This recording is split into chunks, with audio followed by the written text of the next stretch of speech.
નમસ્કાર મિત્રો, સ્વાગત છે તમારું આપણી યુટ્યુબ ચેનલમાં। મિત્રો, હોળીનો તહેવાર આવી રહ્યો છે અને હોળીનો તહેવાર એક નવા સંકેતો સાથે બધાના જીવન સંબંધિત માહિતીઓને આપે છે। મિત્રો, ખાસ કે આ તહેવારને બધા ધામધૂમથી ઉજવવામાં આવે છે। આ તહેવારની કથા વાર્તા તો દરેક જણ જાણતા જ હશે। આ દિવસે એકબીજા પર વિશ્વાસની ભાવના સાથે આ તહેવારનું ઉજવણી થાય છે। મિત્રો, આ હોળીના તહેવારને અમે નવા વર્ષ કહેવું ખોટું નહીં હોય। હોળીની ઉજવણીની સાથે આવનાર વર્ષ દરેક માટે કેવું હશે અને આવનાર વર્ષમાં કેવા પરિણામો મળવાના છે, વરસાદ કેવો હશે, જીવનશૈલી કેવી હશે, આ તમામ જાણકારી મેળવવા માટે એક નાનો અમથો ઉપાય હોળીમાં કરવામાં આવે છે તે તમે જાણતા જ હશે। અને જો આ માહિતીમાં બતાવેલ ઉપાય તમે નથી જાણતો તો તમારે અવશ્ય જણાવવો જોઈએ। આ પણ ભવિષ્યની તમામ બાબતો ઉપાય સાથે જોડાયેલ છે। મિત્રો, વિડિયો શરૂ કરતા પહેલા મારી તમને વિનંતી છે કે વિડિયો પસંદ આવે તો લાઈક કરજો, સાથે ચેનલ પર નવા હોવ તો સબસ્ક્રાઇબ કરજો અને તમારા મિત્રોને શેર પણ કરજો। તો આપણી આ માહિતીને શરૂ કરીએ। તો મિત્રો, તમે જાણતો હશો કે હોળી પ્રગટાવતા પહેલા તેની તૈયારી કરવામાં આવે છે। તેને લાકડા અને પશુના છાણાથી એક મોટો ટકરો કરવામાં આવે છે। આ ટકરામાં અનેક ચીજ વસ્તુઓથી સુશોભિત કરવામાં આવે છે। તેમાં હોળીની અગ્નિ પ્રગટાવતા પહેલા એક ઘડો એટલે કે માટલું હોલિકાની વચ્ચે મૂકવામાં આવે છે। તે માટલામાં અનેક અનાજ અને કઠોળ ભરેલ હોય છે। આ પરંપરા કેટલાય વર્ષોથી આવનાર વર્ષના અનુમાન માટે કરવામાં આવે છે।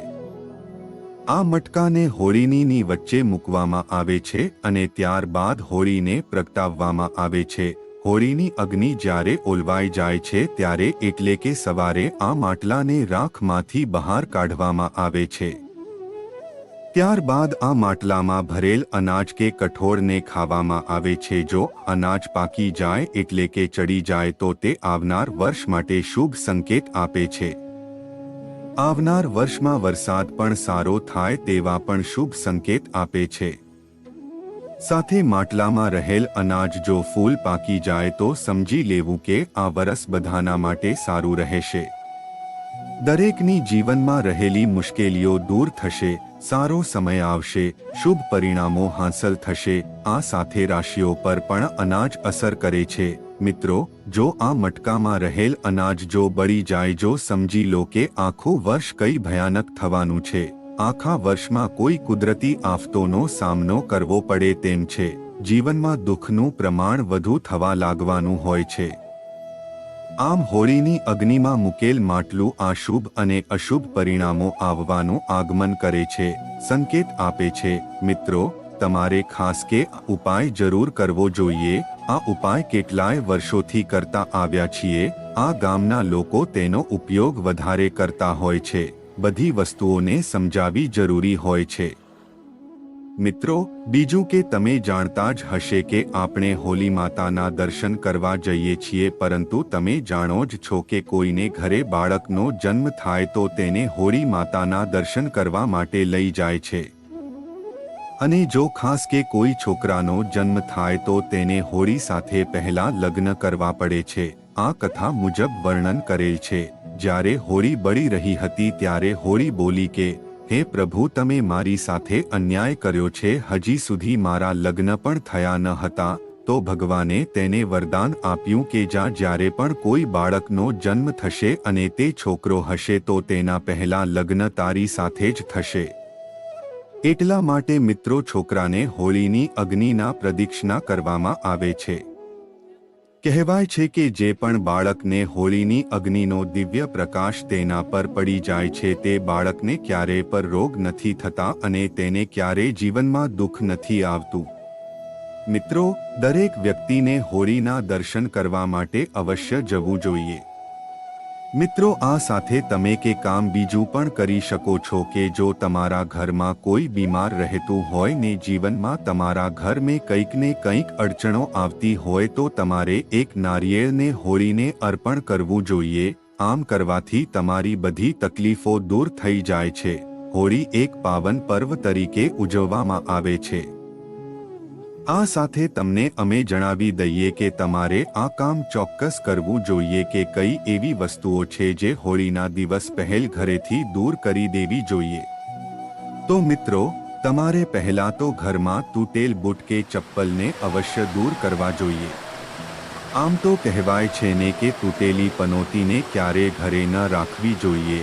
સાથે તમે તમારા ઘરમાં રહેલી અનેક તૂટેલી વસ્તુઓને દૂર કરવી જોઈએ જેનાથી તમારા ઘરમાં સુખ શાંતિ બની રહે છે। હોળીના દિવસે ક્યારે ઘરે સાવરણી ફેરવવી જોઈએ નહીં। આમ કરવાથી માતા લક્ષ્મી નારાજ થઈ જાય છે। હોળીના પવિત્ર દિવસે સારા કાર્યો પણ કરવા જોઈએ, કોઈને દાન પણ કરી શકો છો। મિત્રો, તમે જાણો જ છો કે હોળીના દિવસે વર અને કન્યાને હોળીના દર્શન કરવા લઈ જવામાં આવે છે। આ સમયે તમારે ખાસ ધ્યાન રાખવાનું છે કે જો તમારા ઘરમાંથી કાંઈના લગ્ન થયા છે ને તેને હોળીના દર્શન કરવા માટે લઈ જવામાં આવે છે, આ એક સાવચેતી રાખવાની બાબત છે। જ્યારે આપણે ઘરની બહાર નીકળીએ છીએ ત્યારે ધ્યાન રાખવું કે કોઈ ખોટી જગ્યા ઉપર આપણો પગ ન પડી જાય અથવા તો કોઈ એવી જગ્યાએ અમુક ન કવાની વાત ન થઈ જાય। આ વાતની કાળજી લેવી જોઈએ। હોળીના ફેરા ખાલી વર એ જ ફરવા જોઈએ, કન્યાએ ક્યારે હોળીની ફરતે ન ફરવું જોઈએ। જો આમ કરશો તો તેનું પરિણામ અશુભ જોવા મળશે। મિત્રો, ખાસ કે ગર્ભવતી મહિલાઓ એ ક્યારે હોળીની અગ્નિ પાસે જ જવું જોઈએ, તેનાથી બાળક પર મોટો અસર પડી શકે છે। મિત્રો, આ સાથે તમને એક વિશેષ વાત કહું તો હોળીના દિવસે સવારમાં પૂજા કરવી જોઈએ અને પૂજા કરી લીધા બાદ તમારે દરેક ઘરની વસ્તુઓ પર ગંગા જળનો છંટકાવ કરવો જોઈએ। કહેવાય છે કે આમ કરવાથી ઘરમાં રહેલી તમામ નકારાત્મક ઉર્જા ઘર બહાર નીકળી જાય છે। અને જો તમે ઘરના મુખ્ય દ્વાર પર તોરણ બાંધી દેશો તો તમારા ઘરમાં આવતી નકારાત્મક ઉર્જા અટકી જશે। મિત્રો, આ તોરણ કેરીના અને લીમડાના પાનથી બનાવવામાં આવે છે। આ સાથે ઘરના મુખ્ય દ્વાર પર દીવો પ્રગટાવવો પણ ખૂબ શુભ રહે છે। મિત્રો, આ હતી કેટલીક એવી બાબતો વિશેની માહિતી જે તમારા માટે જ છે અને આશા રાખું છું કે તમને આ માહિતી પસંદ આવી હશે। તે કોમેન્ટ બોક્સમાં અવશ્ય જણાવજો। ફરી મળીશું એક નવી માહિતી સાથે। આ વિડિયો જોવા માટે તમારો ખૂબ ખૂબ આભાર।